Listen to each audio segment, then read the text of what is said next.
Hi everyone, here we've got Samsung Galaxy S20 FE and let me show you how to change the ringtone on this device.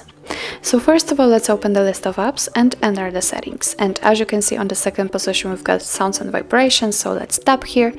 And here, the second section, we've got the whole ringtone section, so we can change the ringtone for calls. It's right here. For notification sound, system sound. Let me pick, for example, the ringtone for calls. Now we can choose the SIM card we want to change, for example, the first one.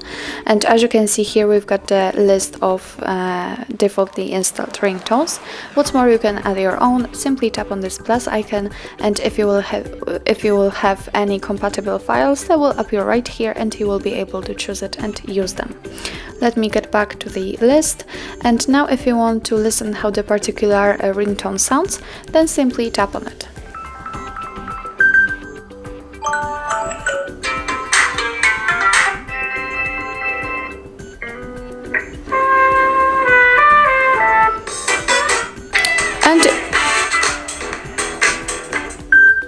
And if you are happy with your choice, just tap on it, mark it and get back.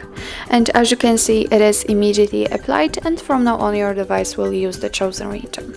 Let's get back, and the same situation will be with our notification sound. Simply tap on it, choose the SIM you want to change, and here we've got all the ringtones. Let's tap on it to listen. And after choosing something, for example this one, simply get back. As you can see, it is also immediately applied. So that's all. This is how to change the ringtone in your Samsung Galaxy S20 FE. Thank you so much for watching, and if you find that this video was helpful, please hit the subscribe button and leave the thumbs up.